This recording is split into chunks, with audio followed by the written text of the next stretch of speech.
The 2-word question, if I could. Jimmy Butler. Yeah, where do I start? I mean, that's just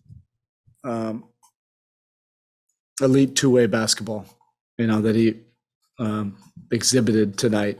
He was doing it on both ends. He had his 1 through 5 where he was guarding everybody on the floor at some point, like Bam always does. And then he was just terrific offensively. I just think I thought he was really assertive. He was making quick decisions. And we really needed that in the second half. They were, giving us everything that we thought that they would give us in this game. We felt like this would be, a true, game one. He was just really assertive. Everybody will, talk about the threes, but he just has a knack for making whatever play is needed, for your team at whatever moment. And those were really decisive threes, but his attacks, his playmaking, just settling us at key moments was just really key for us offensively. There was obviously a playoff level of physicality out there, and rotations got very disjointed because of foul trouble. How crucial was it that you had a bunch of guys with 3 and Jimmy had none? I think at that point, I'm not sure. I don't even know what he had in the game. He had none in the game. Right. How critical is that he was able to play his usual rhythm while you're moving lots of other parts? Yeah, you just really have to just manage, the game, whatever happens. You don't anticipate that'll happen, but I thought Caleb gave us some really good minutes. PJ, slid over to the 5. And that was the group that really, got us to the double-digit lead.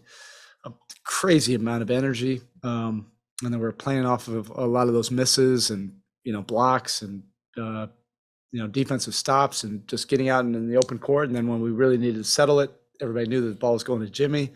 And we were able to just really get organized offensively. But that was a big spark for our team that you're not necessarily anticipating that'll happen. But that's the kind of things that really, develop during the playoffs. That's why we always say all hands on deck. You have to be ready at moment's notice. There is no 9-man rotation. It's a full 15-man rotation at any point during the game. You just have to be ready. And we were able to pivot, during, somewhat of an unpredictable foul trouble situation with Bam, and we were able to, turn that into a positive. Made some adjustments, obviously with John Collins in the starting lineup, and the way they used Trey a little bit. How do you feel you guys played, defended them tonight, just with those adjustments and adjusting to those adjustments? Yeah, look, this is a great offensive team, that you're lining up against, particularly when they're healthy. And Collins adds a totally different mix, because of his ability to score the ball. He's a great speed roll guy, but he can also catch and finish in the paint. He has range. But they have weapons all over the place. They have shooting, they're like us. They have, 3-point shooting everywhere on the roster. So you have your pickup points are a lot further than they are, against most opponents. But that's why they have number 2 offense, and they have our full respect. It also seemed like you couldn't take Gabe out of the game there in the fourth quarter. I think he played the whole quarter. What did his impact tonight defensively and also offensively with his big shots? Really along the same lines of what I was saying about Jimmy. Not to the explosive offense that Jimmy was able to provide, but it's the two-way basketball that's important. You're playing against a really good offensive team like that, and they're a disruptive defensive team. Since All-Star break, they do a really good job of forcing turnovers. They did that to us, particularly in that first half. So Gabe, can do a lot of different things, to contribute. He can defend, he can guard multiple positions. He spent a lot of time on Young, Bogdanovich, and then on down the roster. But then also, offensively, he's a threat. He's a great 3-point shooter, but he can also facilitate for you, get you into offense, play off the ball. All the things that he's really been trying to develop for the last 2.5 years. They kind of built for a moment like this. To continue on the theme with Gabe, and you mentioned it after game 1, he's mature for his years, it seems like, and it seems like that helps you have the confidence in him, the way he approaches these moments. Do you see him as someone that you don't look at as a second or third year player, but as someone who? I certainly don't. No, I feel like we've had him for 10 years, and a big part of that was that he played for us for EG in Sioux Falls. So he already was indoctrinated into our culture. And then, the bubble, he was, we had nothing else to do except for go to the gym. He was working out, doing player development, like literally 4 times a day. So really got immersed into our program. By the time we left the bubble, it felt like he had been developing with us for 5 years. And then, a great year last year. Everybody was focusing on the wrong things. Everybody was focusing on his 3-point percentage. It was just crazy. We were developing a different position for him, and he was a real pest defensively and really developing into a new position. He was a gunslinging 2-guard that we're developing into a backup point guard combo guard, and he embraced that. And it's been an incremental process for over 2.5 years. It's not like it happened overnight. And he's not a 20-year-old. Played 4 years in college and G League for 2 years, and then in our program for 2.5 years. So to me, he's a vet.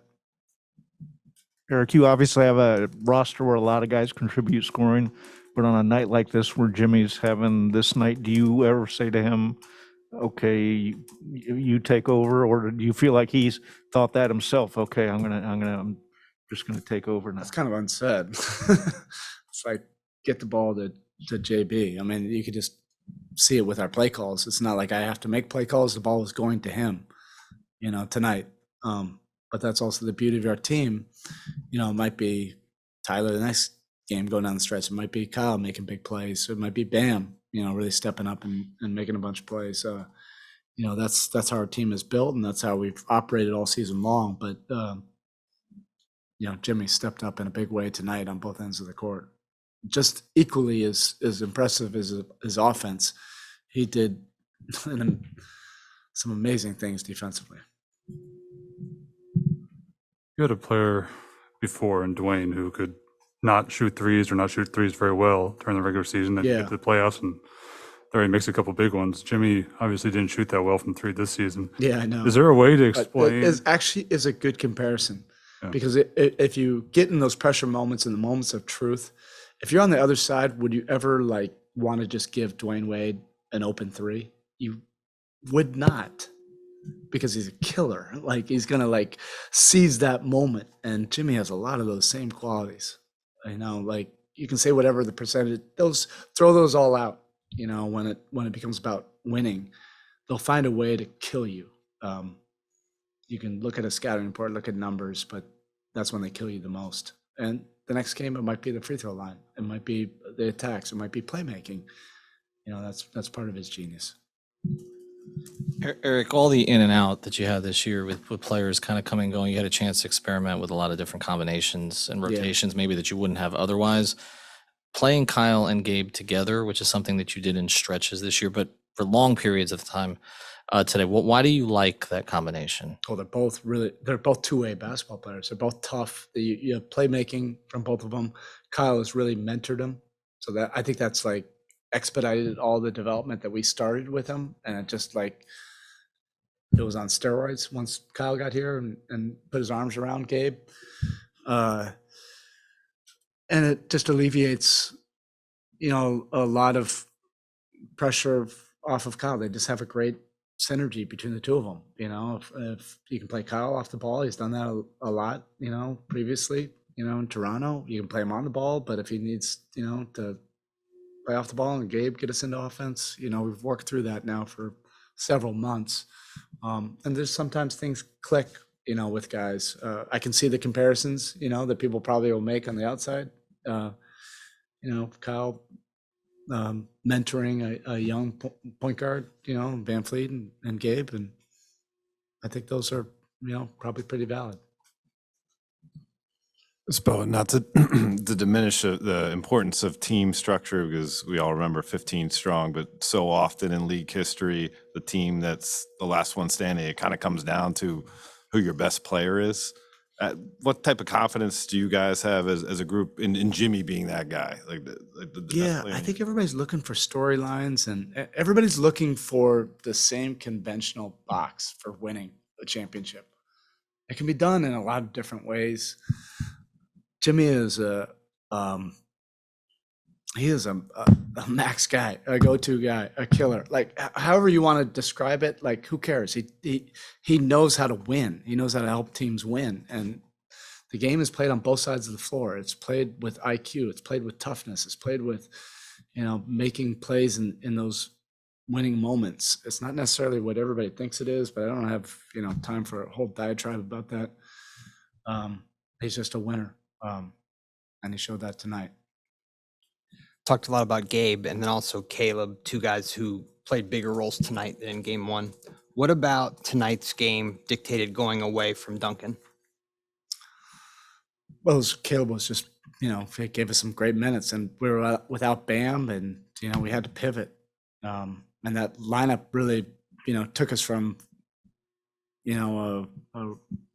basically a possession game. We got to double digits. We let it roll. It wasn't necessarily something I had planned, and, it could be different next game. That's what playoffs are about.